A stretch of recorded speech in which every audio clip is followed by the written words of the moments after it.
اون نفرهایی که امروز مردم مسلمان را کافر و منافق و مشرک رو میخونن چقدر جرأت میکنن؟ با کدام دلیل حجت، با کدام برهان؟ حتی تمام اهل علمای اسلامی مملکت ما و شما را که پیششون خدا رحمت کرده باشد 10 ها کتاب نوشتن برای مسلمانان، حتی همین ها را کافر میخونن. پگاه نزد خداوند جل شأنه چه خیلی جواب میداده باشند؟ از جمله آنها یک نفرش که شاید که جوانها اکثرا امروز میشناسند، یک نفر با نام ابو محمد مدنی گفته، خودش نام گذاشته، صدقه نام مدنیگی کند. نام خودش اسکندر بود است و از همین ناحیه اشتی امروزه که خودش کجا و دیدو سرسان و سرگردان گشته است، مخصوص برای پیش از گفتن رساندن این گفته با شما من دین است به همین جستجوی همین شدم که کی باشد همین کس. مثلا شاید که پدر و مادرش خیلی آدم باشد، دیگر باشد، گذشتگی باشد، مخصوص دین همین سراغ کردم، از هموطناش پرسیدم تا به حال کسی میگه که بعضا اگر یک بار این بار جمعه رفته ایشان ندیده باشم دیگر نماز خوانش هم نمیدونم. برادران شاهدن، ما در تاجیکستان از سال 2002 یا 2002 بگه نماز جمعه ما میگذراندیم. از سال 2002 امری معروف میکردیم. از سال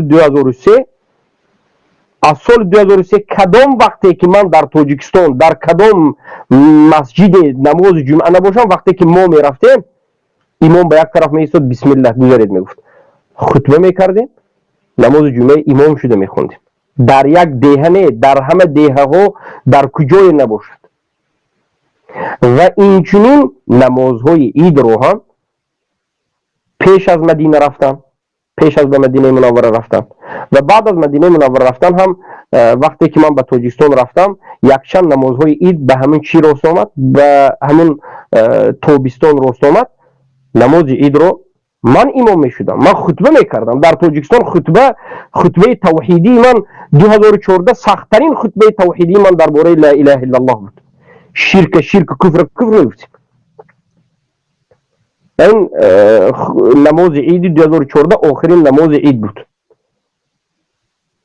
و همه این منطقه میدونن که ما کی بودیم و ما میدونم که الحمدلله نماز جمعه با میرفتیم، نماز عید با میرفتیم. نماز یگان جمعه نبود مگرم این که ما امر معروف میکردیم و نهی از منکر میکردیم و خطبه میکردیم، حق بیان میکردیم، عقیده اهل سنت. هر سال وقتی که از مدینه منوره میرفتیم، سالهایی که ما درس میخوندیم، ماه رمضان در تابستان بود، وقتی که تعطیل تابستان میشد میرفتیم، یک ماه مبارک رمضان رو فقط هر روزش رو به دعوت میگذروندیم.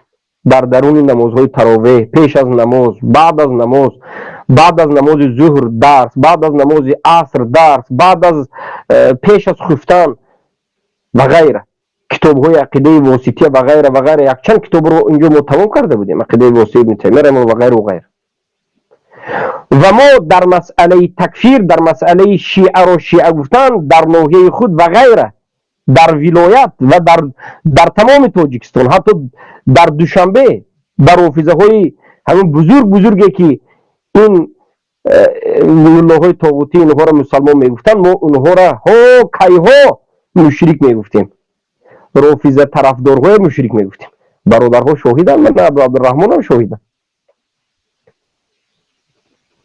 لیکن این جوهلو نو بیدار شدن. این سخنی ما سخنی 10 ساله نه، قریب که 15 ساله 20 ساله پیش است که ما مبارزه شدید بر رافضه میبردیم.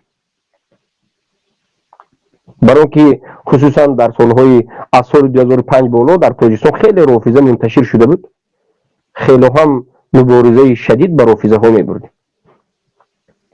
و همچنین که در منطقه که من خودم زندگی میکردم رافضه ها منتشر شده بود، حقیقت اونها را بیان میکردیم، حکم اونها را بیان میکردیم، از مردم دور کردیم. بعضش امام شده بود، از امام دور کردیم، بعضش حتی به مدرسه ها معلوم شده بود، دور کردیم، حکمش ماندیم. رافضه ها نام ما را شنوند قبر به یادشان میومد، گریه میکردن، ناله میکردن. الحمدلله انا این برادر ابو عبدالرحمن هم، خود این برادر هم 10 سال والله علم زیادتر از 10 سال پیش قبر رافضه ها را میکند. قبر کل رافضه ها بود.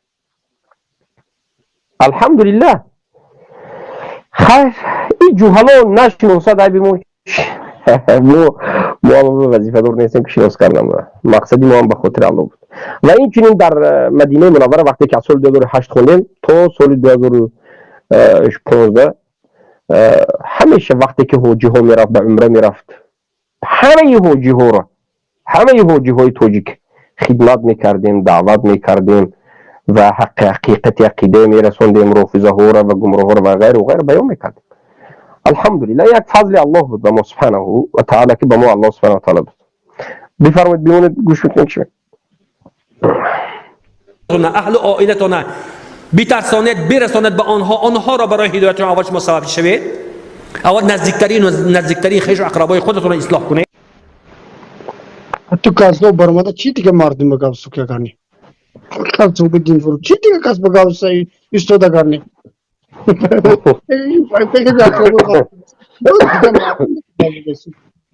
شیخ همینجا اهمیت میتونی ما گوش کردم هیچ ربطی همین رادیش به شیخ از کتاب میتونی برای کسایی که گناه کبیره در تکفیر میکنن این جگو معنی نه همین صورت نموجه کویست که نمیفهمم این رادیه با کیه بی عقل است عقل اینجا مسئله همین است که خیش و تبارت دعوت که میگد یعنی مقصد اینها چی است؟ مقصد اینها همین است که طالبین میگد تو میگد تا زمانی که یک نفر از خیش و تبارت گمراه است یا که بیدین است یا کافر است تو حق نداری که دعوت کنی میبینید یک کمی پیشتر حاجی میرزا برآمده گفته بود که در بیرون تحصیل کردن درست نیست انکن اینها دعوت نکن میگه خیش تبارت اول دعوت کن میگه خیش تبارت تو را الله سبحانه و تعالی نوشته باشد که گمراه است خیش تبارت تو گمراهی را اقرار کرده باشد چی نمیگه تا همون هدایت نوبت دعوت یعنی به همین واسطه ها دعوت کننده را از دعوتش میدارند حضرت نوح علیه السلام فلبث فیهم 1000 سنه الا 50 عاما در بین قومشون 950 سال دعوت کردند فرزندشون حضرت نوح علیه السلام رو قبول نکرد زنی حضرت نوح علیه السلام رو قبول نکرد مشکلی در کی است او مولای خیانتکار جاهل که حال دینت نفهمید حضرت نوح علیه السلام 950 سال دعوت کردند زنی حضرت نوح قبول نکرد فرزندشون قبول نکرد به کشتی هم سوار نشد چیکار بکنن حضرت نوح زنشون قبول نکرد فرزندشون قبول نکرد قوم دعوت نکردن برای اون که دعوت میکنید قبول کرده قبول میکنید قبول نکرده نمیکنید اما شما خیانتکارها گرد اطرافتون از دین شاید خبر ندارد میبرید با برزید دین میزنید و این چنین حضرت محمد صلی الله علیه و سلم خاتم الرسول امکشون ابو لهب قبول نکرد و این چنین امکشون ابو طالب قبول نکرد خیش تبارشون مگر نبود امک از همه نزدیکترین کس بعد از پدر پس شما دعوتگرها دعوت میکنید هر کسی رو که الله خواسته باشد قبول میکند نخواسته باشد قبول نمیکند وظیفه ما دعوت کردن است وظیفه ما هدایت کنانیدن نیست بارک الله فیکم البته باید دعا کنیم باید از الله طلبیم که همه مردم الله سبحانه و تعالی هدایت بکنه بفرمایید و خداوند جل شانه بازم در قرآن مجید میگه که اعوذ بالله من الشیطان الرجیم یا ایها الذين آمنوا قوا انفسکم و اهلیکم نارا وقودها الناس والحجاره ای مؤمنان شما خلاص کنید اولا جان خودتان نفس خودتان بعدا اهل و عیال و زیر دستان خودتان اولا لازم میبود که اهل و عیال خودت را تو نصیحت میکردی و از خداوند جل شانه باید که میترسیدی در حق گفتن در حق بنده های مؤمنی کلمه گو از نسبت دادن به کفر و شرک و دیگر و نفاق در عقیده اهل سنت و جماعت همین قدر قدر و قیمت و ارزش دارد بنده کلمه گو که چند نفر به یک روایت 10 نفر از قوم معتزله به روایت دیگری که در کتاب ها آمده است از قوم خوارج همین عقیده های برداشته و نزد حضرت امام اعظم رحمه الله با اسلحه برهنه شمشیری که از غلاف کشیده به سر حضرت امام اعظم رحمه الله می‌درآیند و میگویند که ما دو سوال داریم، اگر جوابی درست شود جان تو بر سلامت، اگر جواب معقول نشود اگر صدر رو از تن جدا میکنیم. گفتم بگذار که باشد، لیکن همین قدر که میگویم شمشیرت را به غلاف انداز که به دیدن او دل انسان هیبت میکشد. گفتم ما با برداشتن این شمشیر برهنه در بالای سری تو ثواب میگیریم، به عقیده خودشون گویا. گفتم بگذار که باشد، سوالت پیشنهاد کن. گفتم فرضاً در پس در دو جسد، دو مرده میت ایستاده است، یکی عرق نوشیده در حالت مستی وفات کرده است، دویم نفرش یک زنی که از زنا حامله دار شده در وقت تولد کردن وفات کرده است، یا که در روایت دیگر میگه که یک زنی که از زنا حامله دار شده وقتی که معلوم شد که حامله دار شده است خودکشی کرده است از عاریت. اینها کی هستند؟ حضرت امام اعظم رحمه الله از خود اونا پرسیده شدند، گفتند آنها آیا یهودی بودند؟ گفتند که نه. آنها آیا هر دوش نصرانی بودند؟ بازم گفتند که نه. گفتند هر دو اینا مجوسی بودند؟ گفتند که نه. کی بودند نباشد؟ گفتند هر دوش مسلمان بودند. گفتند جواب خودتون دادید. مسلمان که باشد بازم مسلمان ماندند. البته این مسئله که حالا گفت، این سخنی که گفت، این به ما ربط ندارد. ما میگیم هر کسی که لا اله الا الله محمد رسول الله گفت و معنای کلمه لا اله الا الله محمد رسول الله را فهمید، نماز خواند، روزه داشت، حج رفت، بالاخره زکات داد، همین ظاهرا مسلمانی را کرد، ما او را مسلمان میگیم. اگرچه عرق خورده باشد، اگرچه زنا کرده باشد، به شرطی که عرق نوشیدن رو، شراب نوشیدن رو و یا دزدیدن رو و یا زنا رو حلال نگفته باشد. گویا که زنا حرام است، لیکن به سبب شهوت زنا کرد و در بالای زنا مرد. شراب نوشید، لیکن شراب حرام می شمارد. یک انسان نمازخوان مسلمان و یکتاپرست و موحد ضعیف است، ایمانی ضعیف است، رفت به سبب شهوت یا به سبب یک غمگینی و غیره شراب حرام می گفت، لیکن نوشت.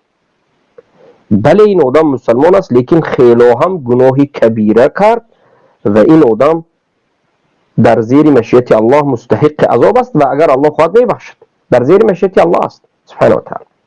اگر در حالت مستی هم بمیرد، اینه ما کفر نمیگیم. اینه همون این سخنی این ملا به حاجی میرزا ربط دارد و این سخنت به ایشان نوریدینه که میگید ایشان به همون ربط دارد، برای که آنها هستند، همین صوفی ها هست که در حالت عرق نوشیده مردن میگه که کافر مرد، زنا کرده و مردن کافر مرد میگه. ما میگیم که اگر حلال گفته باشد یک حرام الله را، بعد این کافر میشد. اما حرام را حرام بگوید و از سبب شهوت انجام داد، این گناه کبیره است و این به اجماع همه امت است و عقیده ما عقیده اهل سنت است. ما هیچ کسی را به زنا کردن، به شراب نوشیدن، به دزدی کردن و یا یگان گناه کبیره دیگر اگر حلال نگفته باشد تکفیر نکردیم، نمازخانه رو تکفیر نکردیم. ما کی را میگد که علماهایی که 10 کتاب نوشتند، سبحان الله. بیاید دور نمی رویم. رافضه ها زبانش فارسی است، من شما خونده و اینها را شناخته شنیده گپی اینها را می توانیم که صحبت کنیم. 10 کتاب نه، رافضه های هست که 200 کتاب نوشته است. حق بودن در اساس کتاب نوشتن نیست، ای جاهلک، ای بفهم. معیار حق بودن و یا معیار حق نبودن و باطل بودن در اساسی نوشته کتاب های تو نیست. یهودی های هستند که کتاب نوشتن در اسلام، یکی از فهرست احادیث نبی گفتن یک کتاب است زیاده از 15 مجلد والله اعلم که فهرست احادیث پیامبر را میکند. علما تا به حال سنجیده شدند که خطاگی دارد یا ندارد. یهودیان نوشته است این کتاب، یکی از بزرگترین رو. لیکن یهودی ها این را به خاطر خدمت به دین نه، به خاطر فهمیدن سخنهای پیامبر که پیامبر چی میخواهند و پیامبر سخنهاشون چخیل است و مسلمان ها چگونه انسان است. بار دیگر میگیم رافضه ها کتاب دارد، خوارج کتاب دارد. آخر ما خوارج 10 کتاب دارد این عالم است گوییم، رافضه را 100 کتاب دارد این عالم است گوییم، چی میشد؟ زمین و آسمان به فتنه جوش میزن. ملحد بدین اتئیست 100 کتاب دارد برای اتئیستیش. بار دیگر میگه معیار حق و یا معیار باطل در اساس کتاب نیست، بلکه در اساس پیروی کردن از قرآن و سنت با فهم سلف صالح است.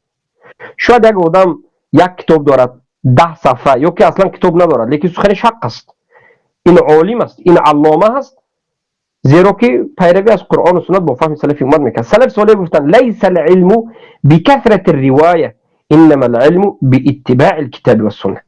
علم و عالم بودن با بسیار از یاد کردن و بسیار خواندن و بسیار روایت کردن و بسیار نوشتن نیست، بلکه عالم بودن و علم داشتن این است که پیروی و متابعت از قرآن و سنت با فهم سلف صالح بکنی. انا این است علم. سبحان الله. ما میگوییم هر کسی که لا اله الا الله گفت محمد رسول الله گفت، معنی این کلمه رو فهمید، نماز خواند، زکات داد و خودش ظاهرا مسلمان بودنش مسلمان، حرام الله حرام گفت، حلال حلال گفت و به شرک اکبر و به کفر اکبر و به شکننده های اسلام واقع نشد، این مسلمان است. این مسلمان است. مردم تاجیکی که در تاجیکستان و در روسیه و در تمام دنیا هستند، همه این مسلمان هایی که در تمام دنیا هستند، یا مردم تاجیکی که در تاجیکستان هستند یا که ازبکی که در ازبکستان و در روسیه و در کجا نباشند، وقتی که لا اله الا الله محمد رسول الله معناش فهمیدند، رکناش فهمیدند و به جا آوردند و این چنین نماز خواندند، اینها مسلمانند. اینها رو ما مسلمان میگیم. به سبب شهوت اگر اینها دزدی یا که زنا یا که عرق نوشیدن، شراب نوشیدن، اگر همین چیز رو حرام دانسته باشند و حلال ندانسته باشند، اینها گناه کبیره کردند، ایمانشون خیلی ضعیف است، اینها مستحق عذابند، در زیر مشیت الله باید توبه کنند، توبه نکرده بمیرند در زیر مشیت الله، اگر الله خواهد میبخشد، نخواهد مستحق عذاب هستند، لیکن مسلمان هستند. اما سخن ما در دیگر جو است. ما که ها را بیدین گفتیم و کافر گفتیم؟ همون کسی را که به شرک اکبر واقع شدند، به کفر اکبر واقع شدند. به مانند چی؟ به مانند که کسانی که الله و رسول الله را دشنام دادند، دین را یا قرآن را یا سنت را دشنام دادند. کسایی که صحابه های پیامبر صلی الله علیه و سلم را دشنام دادند و بد دیدند به خاطر دینداری صحابگان. کسانی که قرآن تغییر دادند و تحریف کردند و گفتند یا یگان سخنهای دیگر گفتند در بالای قرآن، و یا کسانی که استهزا کردند، مسخره بازی به دین کردند. اینها را من تکفیر نکردم، من به وجود نآوردم یا یگان عالمم به وجود نآورد، این الله در قرآن گفت.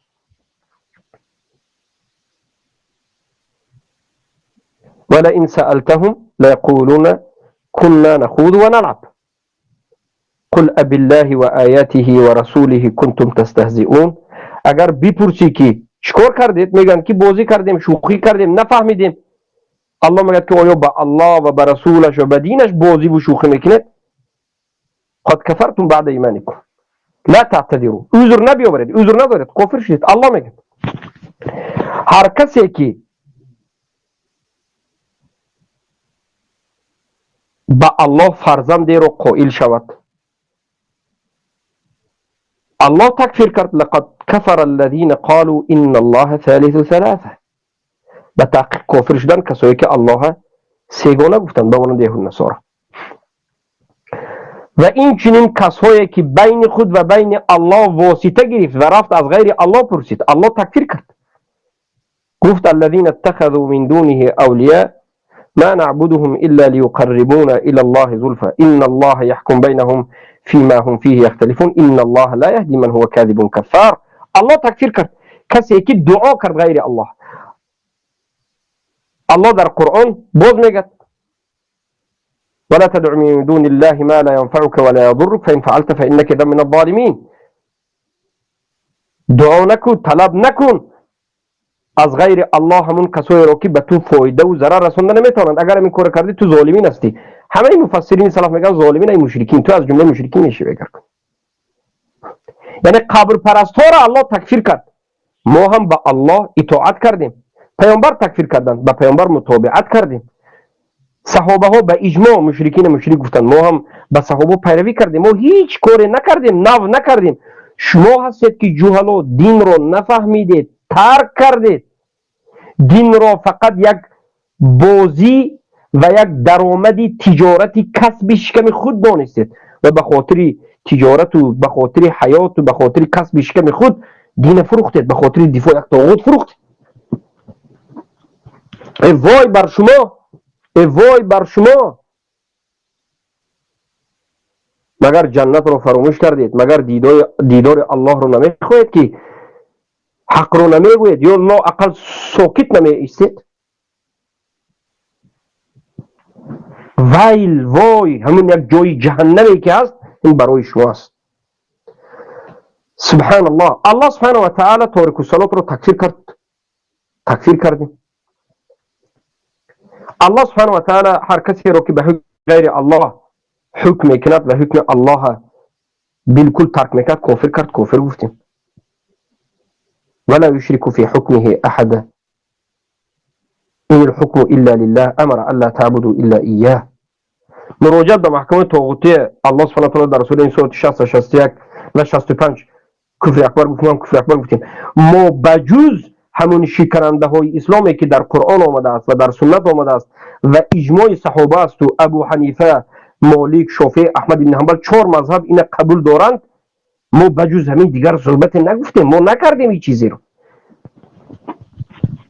ما چیزی که گفتیم از خود پیدا نکردیم، همون چیزی که 4 مذهب گفتن در باب شکننده اسلام همون گفتیم. ای جهلا که خود به مذهب ابو حنیفه نسبت میدید، کتابی از سرخسی یا که از صنعانی رو گیرید مطالعه کنید، بدای صنایع یا که مبسوط رو در آخر کتاب باب المرتد نظر بکنید که حنفی ها، مگر مذهب حنفی نبود که یک تخم رو در روزی عید نوروزی مجوسی ها برده هدیه کردن؟ مذهب حنفی چی حکم کردن؟ همه علمای حنفی. سبحان الله. شما خیانتکارانید، شما در مذهب هم پیشواتون هستید، شما گمراهتر از خران همسایه‌تون هستید. سبحان الله. کمثل حمار یحمل اسفارا. شما با مانند خری هستید که در بالاتون بعضی از کتابچه ها رو میبردارید. کتابی بسیار هم نه، 4 کتاب هم نصفش میدونید، نصفش نه. آخر شما ندانستید، آخر مشکلی در شما هست که بی عقل جاهلید، نمیدانید. در کجا خوندید ای ملا؟ ای ملا ها شما در کجا خوندید؟ در وقتی همون ببین کمونیست ها که 70 سال گرفته بود، شاید همونجا تراکتوری کرده در درون کلخوز و پخته و میگشتید، اومدید ملا شدید. فکر کردید که همین لباسی مسلمانی ملاگی را پوشید شما ملا میشید. صدقه نام ملا شد. کذابین. دین دیگر کردید. بگذارید این روسیه را بگذارید. چی میگه؟ همون عقیده پیشتری که پیامبر صلی الله علیه و سلم گفتن که ولا نکفره بذنب، ما یگان کس بنده کلمه گویا بنابر گناهش، گرچه که کبیره هم که باشد، خودکشی هم گناه کبیره است، زنا هم گناه کبیره است، مینوشی هم عرق نوشی هم گناه کبیره است، لیکن مادامی که حلال نشماریده است کافر نمی شود. گفتن خودتان جواب داده مسلمان باشد، آنها مسلمان هستند. گفتن خب عاقبت کار آنها چی می شود این خیل باشد؟ جزایشو گفتن انا اکنون به این گفته شما به دو آیه کریمه از قرآن مجید جواب میگویم. یکی از گفته های حضرت عیسی علیه السلام که در بالای یک قومی که از اینها بدتر بودند گفته بودند به خداوند جل شانه که اعوذ بالله من الشیطان الرجیم ان تعذبهم فانهم عبادك و ان تغفر لهم فانك انت العزیز الحکیم. خدایا پروردگارا اگر این بنده های خودت، اگر این قوم من که گناهکار هستند، این تعذبهم اگر آنها را عذاب دادنی باشی، فانهم عبادك آنها بنده های خودت تو هستند، خودت تو خلق کرده ای، آفریده ای پروردگار. و این تغفر لهم فانك انت العزیز الحکیم اگر گناه آنها را ببخشی، گذشت کنی پروردگار، تو پروردگار عزیز و مهربان حکیم تو هستی، خودت میدانی، من به خودت حواله میکنم. و دویم از گفته های حضرت ابراهیم علیه السلام که میگویند در حق قوم گناهکارشان که اعوذ بالله من الشیطان الرجیم فمن تبعنی فانه منی و من عصانی فانک غفور رحیم. خدایا کسایی که امر حق فرمان تو را به جا آورده از من پیغمبرت پیروی کردند، آنها همراه من هستند، در راه رفته من. و کدام کسایی که امر فرمان تو را از طرف من اجرا نکردند، عاصی شدند، تو پروردگار بخشنده و مهربان هستی، خود میدانی. پیغمبرها علیهم السلام قوم گناهکار را حواله به خداوند جل شانه میکردند، در حقشان نمی. الله المستعان، الله المستعان. این یک طعنه نوبتی اکنون به پیامبر صلی الله علیه وسلم زد. خیلی سلف صالح میگفتند به مانند عمر بن عبدالعزیز و غیره که یگان اهل بدعت نیست مگرم این که عاقبت سخنش طعنه به رسول الله است صلی الله علیه و سلم. هر یک بدعتکار، هر یک مبتدع، هر یک گمراه وقتی که عقیده گمراهی خودش را میخواهد اثبات کند، از نام پیامبر دروغ میگوید، از نام الله دروغ میگوید، از نام صحابگان دروغ میگوید و طعنه به پیامبر و به صحابه و به قرآن میزند. سبحان الله. از الله بترسید ای کسایی که از نام الله دروغ میگوید. من شما را تنبیه نمیدیم، الله شما را تنبیه میدهد که و من تقول علینا بعض الاقاویل لاخذنا منه بالیمین ثم لقطعنا عنه الوتین. هر کسی که بعضی از صحبت های رو تقول، یعنی دروغ ها رو از نام ما میگوید نسبت الله، یک سخن دروغی که الله نگفته است از نام الله میرساند، سخن خودش را سخن الله میگد، سخن خودش را سخن رسول الله میگد، سخن خودش عقیده باطل خودش را میگد، اینی صحابه ها میگد، بدین میچسباند. الله میگد که از موی پیشانیت میگیریم، رگی دلت رو میکفانیم. ای انسان وقتی که در روز محشر در روبروی الله سبحانه و تعالی میستی، آیا قادر هستی که به سخنهای دروغت در دین الله از نام الله از نام رسول الله کرده جواب بگویی؟ ریشت سفید است، مویت سفید است. پیامبر صلی الله علیه و سلم مگر نگفتند؟ خیلی که امام شوکانی درباره ریش سفیدی و موی سفیدی در کتاب نیل الاوطار ذکر میکند. حدیث های زیادی رو پیامبر صلی الله علیه و سلم میگن که سفید شدن ریش یا موی این علامت به مرگ است، یعنی تمام است، تو باید احتیاج باشی. گفتم این به تو خبر میدهد ریشت سیاگی ندارد، مویت سیاگی ندارد، مگر از الله شرم نمیداری که در دین الله دروغ میگی؟ وقتی که روز قیامت روبرو با الله ایستادی به همه این سخنهای جواب میگویی. لیکن اینها افسوس که به چشم اینها ختم است، به گوش اینها ختم زده شده است. دلهای دارند که نمیفهمد. چلی که الله در قرآن میگه ولهم قلوب لا یفقهون بها ولهم اعین لا یبصرون بها ولهم آذان لا یسمعون بها.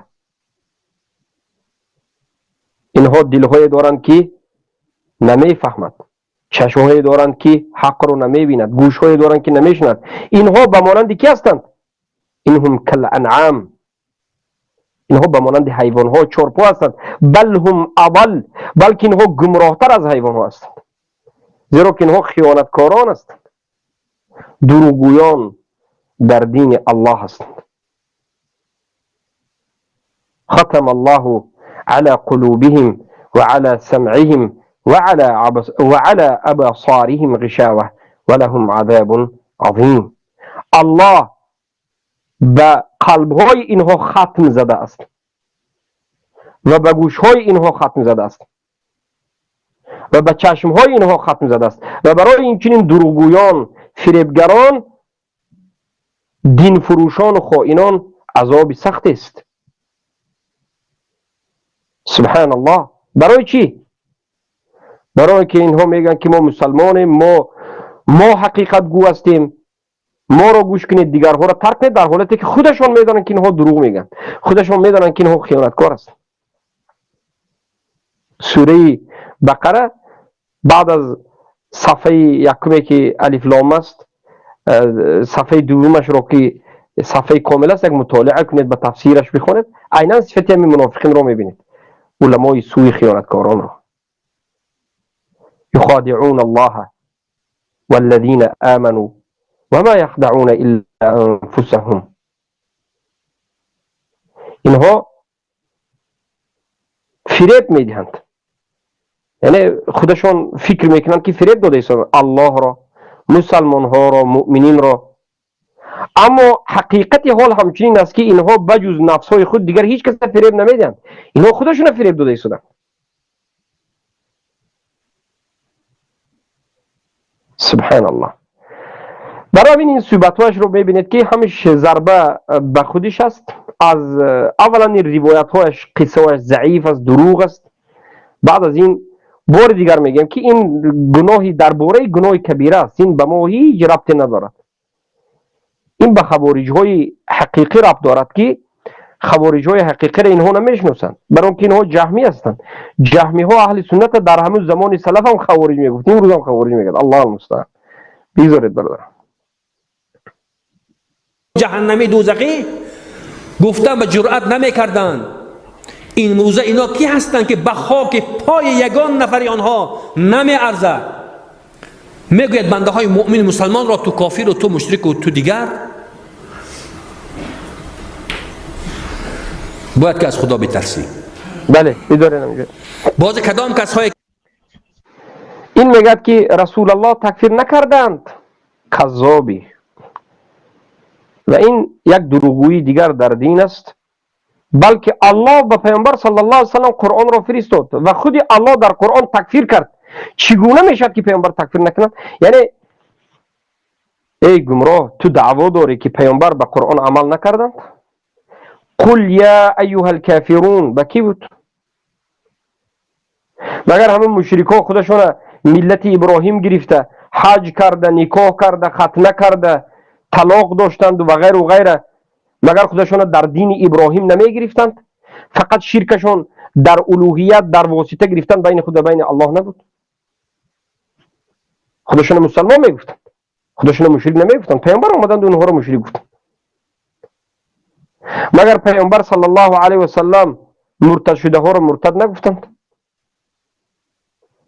مگر این میگد که صحابه های پیامبر هم هیچ کس کفر نگفتند؟ مگر ابوبکر صدیق بعد از وفات پیامبر صلی الله علیه و سلم یکمین سال حیات ابوبکر صدیق، یکمین سال خلافتشون رو در تمام تاریخ به اجماع علما همین سال رو سال عام الرده نموندن، سال رده، یعنی سالی که مسلمان ها کافر شده از دین برآمدن نموندن، سال رده. نامی همین سال عام الرده، زیرا که بعد از وفات پیامبر صلی الله علیه و سلم فتنه ها زیاد شد و به طریق های گوناگون، به کفر و شرک های گوناگون بسیار منطقه ها از دینشون گشتند. بمانند این که قسم زکات رو ندادند، به کفر امتناع واقع شدند، ابوبکر صدیق اونها را تکفیر کردند. نه فقط ابوبکر، همه صحابه ها در بینشون جنگ شد، کشاکشی شد. مسیلمه کذاب وقتی که خودش را بعد از پیامبر اعلان کرد و کسایی که او را تصدیق کرد به اجماع تکفیر نکردند. ای کذاب، ای جاهل، آخر تو نمیدونی صوفی های بدین نمیدانند. اما این چیز در نزد اهل سنت و الجماعه در نزد علما وجود دارد. وقتی که علی رضی الله عنه را عده به سر خود اله گرفتند و در حقش غلو کردند، مگر علی اونها را تکفیر نکرد؟ مگر در زمان سلف صالح تابعین و تبع تابعین جهم ابن صفوان را، بشر المریسی را و غیره را تکفیر نکردند؟ جعد ابن درهم را در عید قربان نزدند سرش را؟ جهم ابن صفوان را در خراسان در افغانستان نزدند؟ ای جاهل، آخر تو نمیدانی، تو شاید معنای لا اله الا الله را ندانی، معنای لا اله الا الله را شاید ندانی. در این مسائل بزرگ از خدا صحبت نکن. تو دروغ میگویی، روی راست تو دروغ میگی، کذابی. بفرمایید.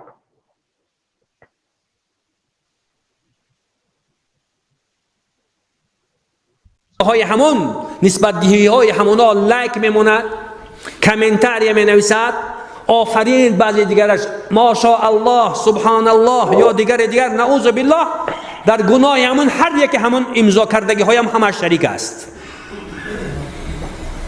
بی ارزش نکرده باشی. بنده های خداوند جل شانه مؤمن ها، خداوند جل شانه به عوض یک مؤمن دنیا و هر چیزی که در دنیا هست عوض نمی کند. همین قدر بنده مؤمن در نزد خداوند جل شانه قدر و قیمت و ارزش. الله المستعان.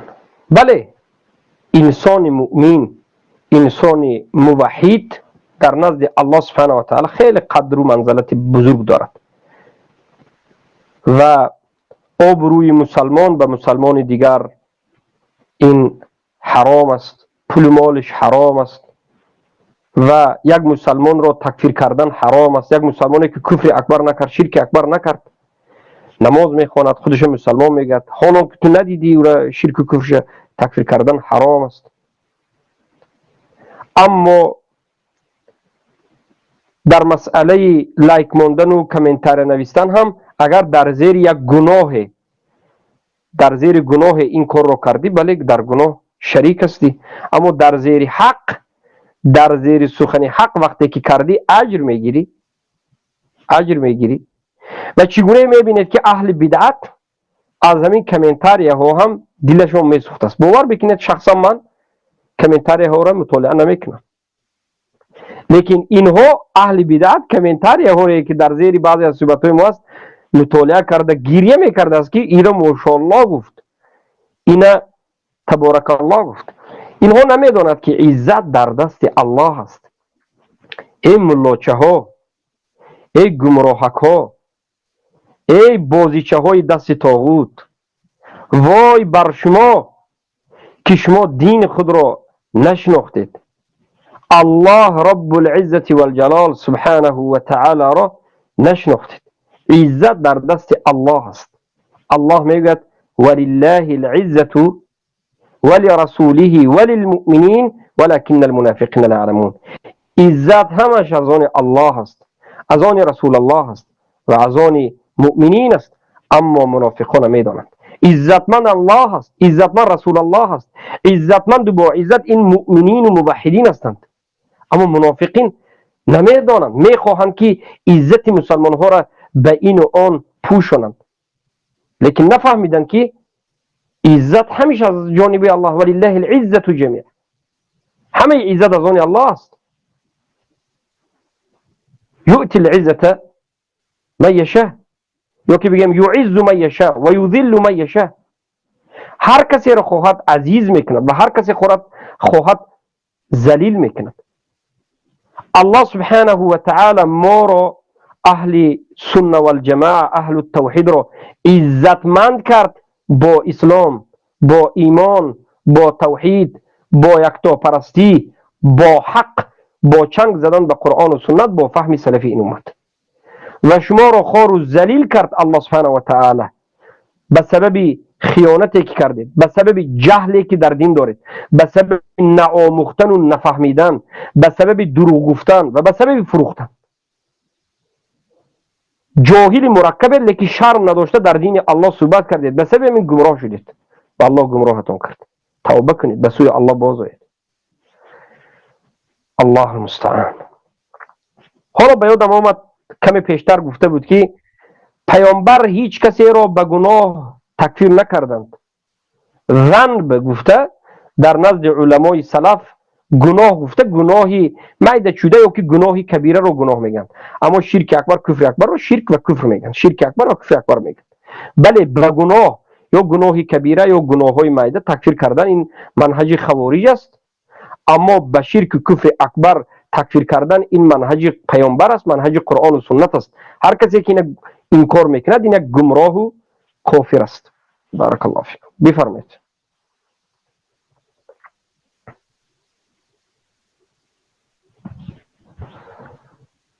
بله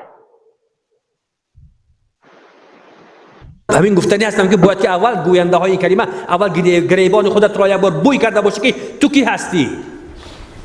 اصلا از قطره منی لایق تو نیست منی، از رهی باول شدی ما اومنی ها چکنی. اصلا تو از یک قطره آبی منی لایق تو نیست منی و کلانگری که برو هوای و این خیل. از راهی پیشاب دو بار برآمدی، یک بار از صلب پدرت، یک بار دیگر از رحم مادرت، دو بار از راهی پیشاب.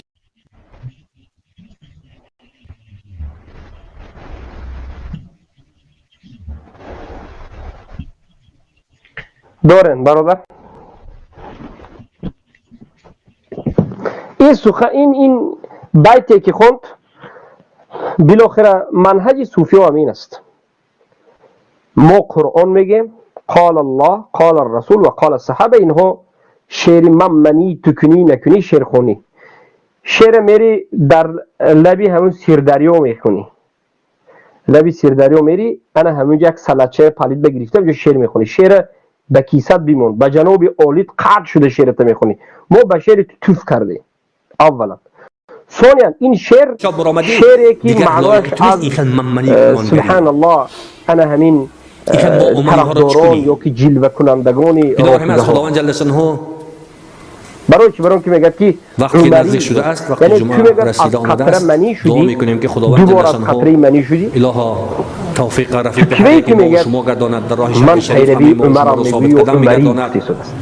و آخرین یک چیزی گفتنی هستم که پیغمبر خدا سید محمد صلی الله علیه و سلم در این باره کسایی که کافر میشمارند اهل ایمان را مؤمن ها را در حدیث شریف در یک حدیث شریف آمده است بر روایت حضرت امام بخاری و حضرت امام مسلم رحمهم الله آمده است که میگویند پیغمبر خدا سیدنا محمد صلی الله علیه و سلم گفتند اذا قال الرجل لاخیه یا کافر صلی الله علیه و سلم را میگوید که از آبی پدرشون به وجود آمدن، از آبی منی اعوذ بالله پیغمبر رو یک مردی گفت برای یک برادرش گفت ای کافر نمیزنید شما که پیغمبر گویا که از آبی منی به وجود آمدن، هر کسی که از آبی منی به وجود آمد از نجس به وجود آمد نباید این بگوید اون حق نباید.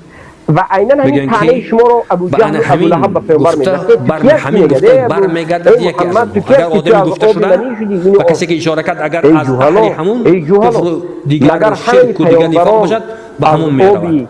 اگر همون گفته شده اگر از جمله همین کافر و مشرک و منافقان باشد به صاحبش برمیگردد. این چگونگی طعنه است؟ این چخیلی طعنه است؟ آنها یک نفر و 10 نفر نیست، صدها هزارها نفر را حتی که شخصیت های مشهور کشوری و شما از اهل ایمان اهل علم را نسبت به کفر و شرک و دیگر داده اند. یک صحبت میکنی ای جاهل که گویا که یک قسم مردم لیکن ما با وجود این همه از گفتن آنها کافر گفتن آنها میترسیم.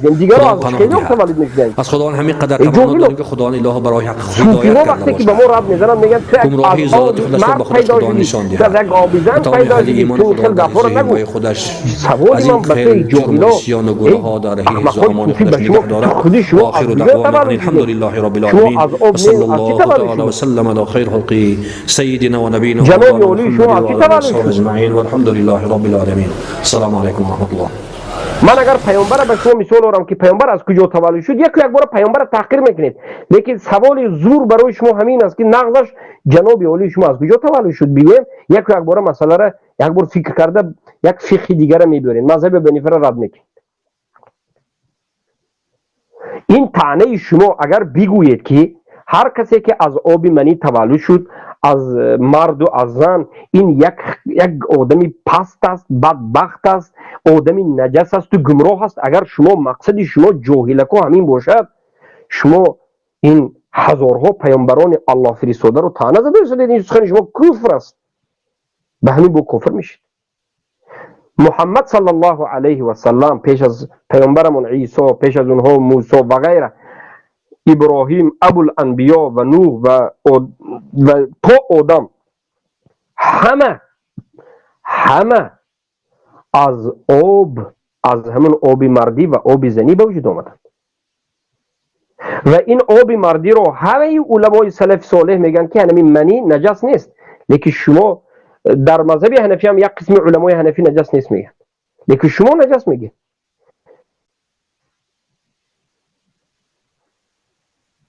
اما مسئله این است که این بیت میخوند میگه که تو از آب منی شدی، تو سخنی الله و رسول الله یک طرفمون میگه، سخنی صحابه یک طرفمون، تو آدمی پست میگه، نامعقول کردی، کذاب.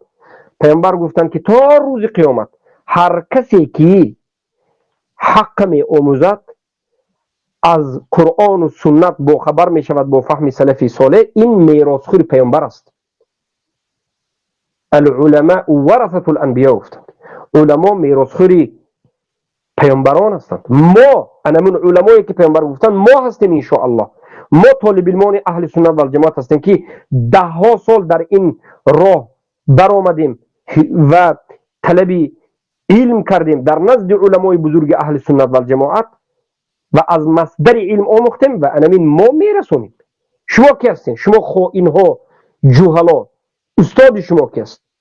مذهب شما کی است؟ چی است؟ خود شما ساختید، هیچ چیزی نیست. شما استاد شما شیطان است، همون طاغوت پیشواتون است. الله المستعان، الله المستعان. از الله بترسید، از الله بترسید. پس این طعنه رو ببینید که چگونه طعنه میزند. از سبب جهل است، عاقبت سخنش رو نمیفهمد، همچنین طعنه میزند. بفرمایید برادر بگذارید. وقتی نزدیک شده است، وقتی جمعه رسیده آمده است، دعا میکنیم که خداوند جل شانه الها توفیق رفیق هر یکی ما و شما گرداند، در راه شرع شریف همه ما و شما رو ثابت قدم بگرداند. و آخرین یک چیزی گفتنی هستم که پیغمبر خدا سیدنا محمد صلی الله علیه و سلم در این باره کدام کسایی که کافر می شمارند اهل ایمان را، مؤمن ها را، در حدیث شریف، در یک چند حدیث شریف آمده است، به روایت حضرت امام بخاری و حضرت امام مسلم رحمهم الله آمده است که میگویند پیغمبر خدا سیدنا محمد صلی الله علیه و سلم گفتند: اذا قال الرجل لاخیه یا کافر فقد باء بها احدهما، رواه البخاری. یک نفری، یک مردی بگفت برای یک برادرش، گفت ای کافر، یا کافر گفت ندا کرد، خطاب کرد، یا که یا منافق گفت، یا که یا فاسق گفت، یا که یا مشرک گفت، میگن که به انا همین گفته همین گفته برمیگردد یکی از آنها. اگر آدمی گفته شده و کسی که اشاره کرد اگر از اهل همون کفر و دیگر شرک و دیگر نفاق باشد به همون میرود. اگر همون گفته شده اگر از جمله همین کافر و مشرک و منافق ها نباشد به صاحبش برمیگردد، به صاحبش برمیگردد. اونها یک نفر و 10 نفر نیست، صدها هزارها نفر را، حتی که شخصیت های مشهور کشور ما و شما را از اهل ایمان، اهل علم را نسبت به کفر و شرک و دیگر داده اند. لیکن ما با وجود این همه از گفتن آنها کافر گفتن آنها رو ما میترسیم. خدا پناه دهد. از خدا همین قدر تمنا داریم که حدیث راست پیامبر صلی الله علیه و سلم گفت. برای این حدیث روایت امام بخاری است. و این حدیث با اکثر روایت دیگر روایت شده است که پیامبر صلی الله علیه و سلم میگن قال رسول الله صلی الله علیه و سلم من قال لاخیه یا کافر فقد باء بها احدهما. هر کسی که به یک برادر مسلمان موحدی یکتا پرست خودش بگوید که تو کافر هستی، انمین گفتش به هر دوی اینها به یکش باز میگردد. در حدیث دیگر آمده است که میگه من قال لاخیه یا کافر او یا عدو الله. هر کسی که به یک برادرش بگوید ای کافر، ای دشمن الله، به خودش میگردد اگر همون انسان کافر نباشد. پیامبر صلی الله علیه و سلم در این حدیث آشکار و واضح گفته ایستادند که برادرش، هر کسی به برادرش گفته باشد. برادر مسلمان کی است؟ مسلمان است. خیلی که الله میگه انما المؤمنون اخوه فاصلحوا بین اخویکم. مؤمن ها برادر همدیگر هستند. پیامبر در حدیث گفتند المسلم اخو المسلم، مسلمان برادر مسلمان است.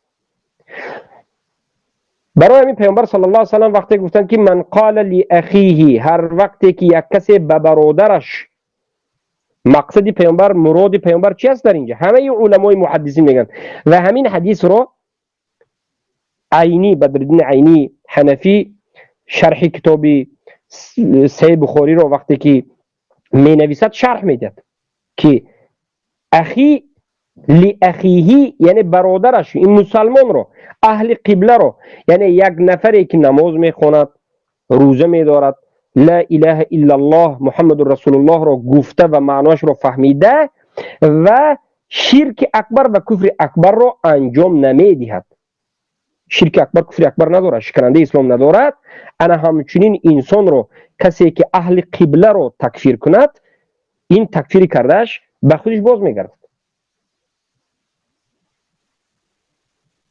خیلی که پیامبر گفتم من قال لاخیه یا کافر او یا عدو الله الا حار علیه، اگر همچنین نباشد فإن لم تكن كذلك الا حار علیه، همچنین نباشد گفت خودش همون درست، اگر همین کافر نباشد به خودش باز میگردد.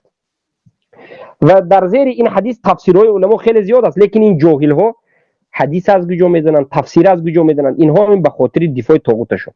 لیکن این میگه که این انسان ها چقدر علما را تکفیر کردند، چقدر مسلمان ها را تکفیر کردند. باری دیگر میگیم مسلمان ها را ما مسلمان میدانیم، تاجیکستان کسایی که نمازخوان هستند و مسلمان هستند مسلمان میدانیم، اما ما شما گمراه ها را گمراه و کافر گفتیم.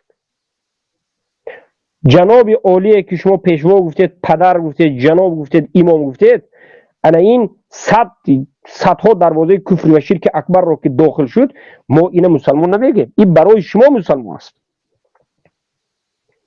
و خود شما و این همکارهایتون که ملا پلکاونیک، ملا گنرال، ملا معیار هستید، مولوی های معیاری و گنرالی، ما شما گمراه های خیانتکار رو به خاطر اعتقادی باطلتون، به خاطر خیانتتون، به خاطر دین انکار کردنتون بله حکم میکنیم، اما مردم عادی که کفر اکبر و شرک اکبر نکرد به اونها سخن ما ربطی ندارد. بله بفرمایید. الله برای حق هدایت کرده باشد، گمراهی زلالت خودش را به خودش خداوند نشان دهد و تمام اهل ایمان خداوند در حفظ حمایت خودش از این خیل جرم و عصیان و گناه ها در حفظ و امان خودش نگه دارد. و آخر دعوانا ان الحمد لله رب العالمین و صلی الله تعالی و سلم علی خیر خلقه. الحمدلله. بله دعایی که کرد ما امین میگیم، امین. هر خطاگی که ما داریم الله سبحانه و تعالی به ما نشون بدهد. ما بنده یک نوع چیز هستیم، ما در مسئله اصول دین خطاگی نداریم، در مسئله واجبات هم الحمدلله مایده شده، مسائلی که فروعات است خطاگی در همه شدنش ممکن است، مسائل اجتهادی، لیکن در همه مسئله ثابت قدمی در بالای حق بودن رو طلب میکنیم و این چنین از الله دعا میکنیم که به این علمایی که یا که در اینها علما نیستند، اینها جوهلا هستند، اینها علم ندارند، در بالای منبرها نشستند و خیانت میکنند، الله سبحانه و تعالی حقیقت دینت رو به اینها رسون. اگر شایسته فهمیدن و قبول کردن حقیقت دین نباشند، الله سبحانه و تعالی اینها را از بالای مردم دور بکن تا که مردم از فریب و نیرنگ این دجال ها امین بمانند و دین تو را دریابند. آمین یا رب العالمین. بالاخره